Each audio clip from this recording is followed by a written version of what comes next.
This here represents what my personal evangelism journey felt like about 18 months ago. You see, for me, I had my own personal roadblocks, things that were stopping me from actually wanting to share Jesus with my friends, with my work colleagues, just with general everyday blokes. Things like, hey, I'm not theologically trained. I'm scared. I won't have all the answers. The dreaded, I'm going to ask someone if I want to actually read the Bible, or maybe to a lesser extent, even invite them to my church service, and they're going to say no. No one likes rejection, and I hated that whole feeling of rejection. Or maybe it's just something as simple as, hey, I'm not actually qualified. I don't know how to read the Bible properly. And so what I'm going to share with you today, and Craig's already alluded to it, is 18 months ago, I was introduced to a wonderful resource, which Todd, you can flash right now in front of everyone's eyes again, thanks for the product placement. You'll see that's an old version. 18 months ago, thanks, mate. 18 months ago, I was introduced to the word one-to-one. And what this has done for me as an everyday bloke who just wants to share Jesus with his family is actually come up with a really simple way to actually guide my friend through the Gospel of John. Now, what is the word one-to-one? Just quickly, the word one-to-one is the Gospel of John, which is broken down into 42 bite-sized episodes, which give you everything you need to actually hold a conversation about Jesus. So, as we go through this, what is the word one-to-one and what does it look like? I'm actually going to share with you a really quick story. I've read with three men, all different ages, all different walks of life over the past 18 months. And one in particular who I'm currently meeting with every fortnight. His name is Tom. So I'm going to use Tom as an example. Tom works in the banking industry. We met at my local church when he used to pick up his daughter from the kids' church program. But we got talking, and after about 3 meetings, 3 occasions, 3 coffees, if you want to call it, I actually asked him, would you like to read the Bible with me? And to my surprise, he said, I'd love to. And what's really good about it is it's relational. So we've met and we're meeting and we're building a friendship, but also we're working through the Gospel of John as we do that. So as we go through this, I'm going to share my experience with Tom. So Tom or your friend has said yes, and we'll come back to the ask at the end. He said yes, and you're going to meet your friend outside a cafe. I always think it's a bit like the first date principle. I remember how nervous I felt on my first date. And on this occasion, I was feeling pretty nervous the first time I was about to read the word one-to-one with someone. I was nervous because I was thinking, I've never done this before.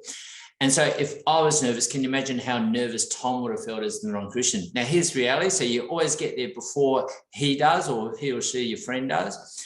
And he rocks up, you greet him very, very naturally and say, come on, mate, let's go inside and let's get a coffee. And so then you've got your coffee order, you're waiting for your coffee order. And when the coffee comes out, it's time to pull out your word one-to-one. 1 copy for you and 1 for your friend.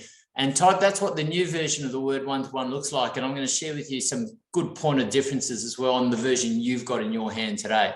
So first thing you do, you pull out your word one-to-one. And I remember when Tom saw this for the first time, he said, man, this looks nothing like the Bible, nothing like it whatsoever. And I think that's got so many great advantages. 1, it's a lot thinner. 2, it doesn't look like the Bible, so you can read it anywhere at any time, with the reality that you can sit in a cafe where someone's sitting on the table right next to you and they will not know what you guys, what the two of you are doing. The other thing is, as a non-Christian, I remember it was very daunting just actually having this big, thick, leather-bound thing put in front of you. So in many respects, this resource was very much clearly designed so that you can actually feel like it's nothing that would not suit in the corporate space. So as you open it, this is what each episode typically looks like. It's got a bit of a headline. It's got a bit of a what you can expect.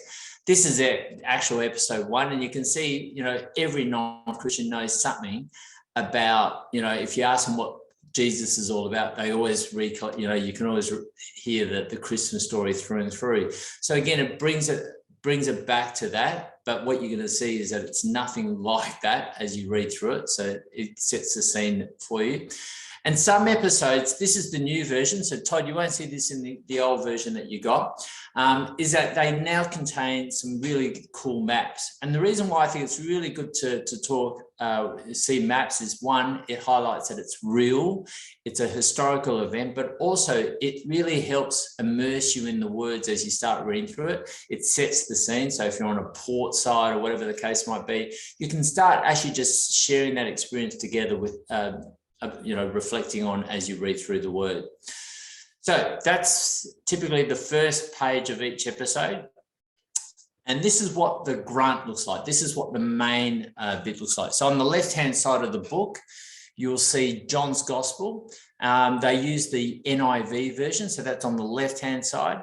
And here's the beauty of the word one-to-one. On the right-hand side, it has a whole set of notes to support you in guiding that conversation and helping you, as well as your non-Christian friend, actually read through it and actually have some good questions and answers to support that discussion.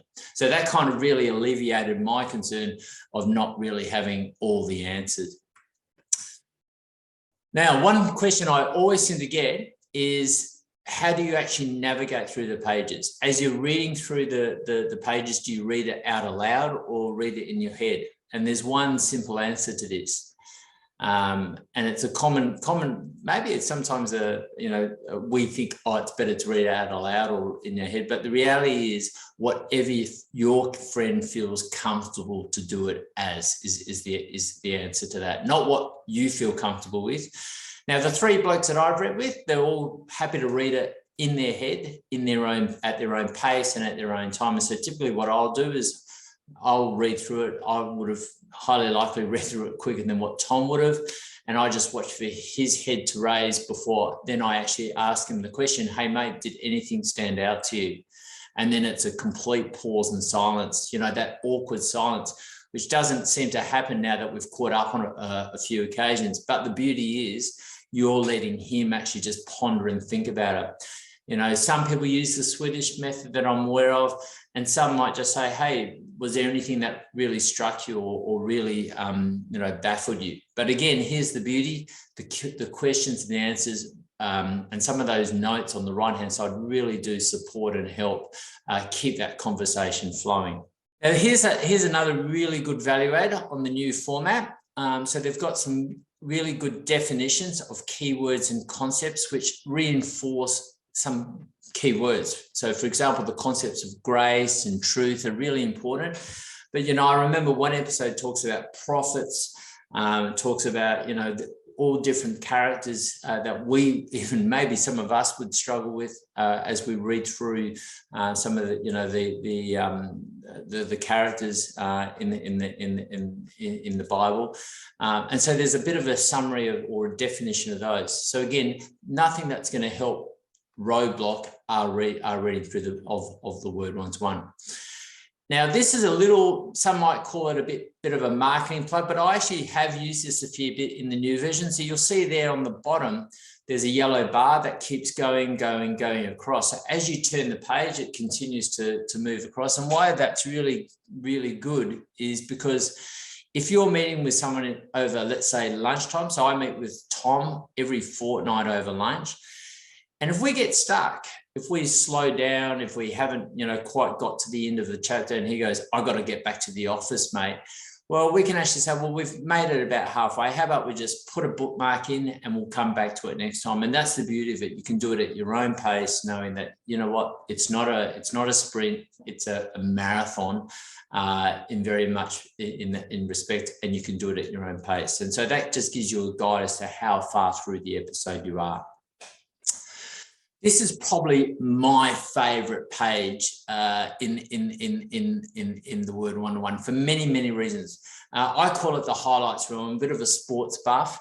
And so it's a bit of a recap of everything that you've worked through together. And I think that's the point, work through together. I remember the sense of achievement when Tom and I got through our first episode. It felt pretty good. And I said, hey, mate, we've actually just worked through a part of the Bible together and got to understand it together. And so not only is it bringing joy to obviously and questions and reflections for your non-Christian friend, it also just helps you build your confidence in your knowledge and reinforces some of your, the faith points. And you can share your testimony, you can share, different experiences and knowledge as you go through it. So it really does enable that. And then it wraps up the episode nicely. So again, all we're doing is reading through it together and adding our own personal experiences.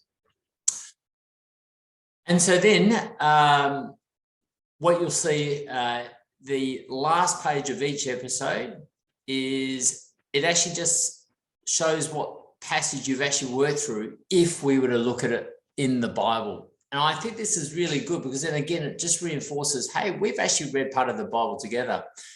And again, I remember when Tom actually saw this, he goes, if we were to open the Bible and just read this, I think I would have struggled big time to actually understand it all. And I think that's the beauty. I said, well, go away, read it, and then actually go through your notes again. Go back and read through the chapter again, the episode, and have a look and see if there's anything that, you want to actually throw a question at me next time. And then there's a sneak preview as to what we're going to read about in the next episode. So this is why for the Word One-to-One, this is their motto. We can't all be Bible teachers, so we're all not necessarily theologians or pastors or what have you, but we can all certainly be a Bible sharer. And that's why the Word One-to-One has certainly helped me to actually unlock my personal evangelism and also give me knowledge, but also confidence that I can actually pull out the Bible and share it with everyday blokes.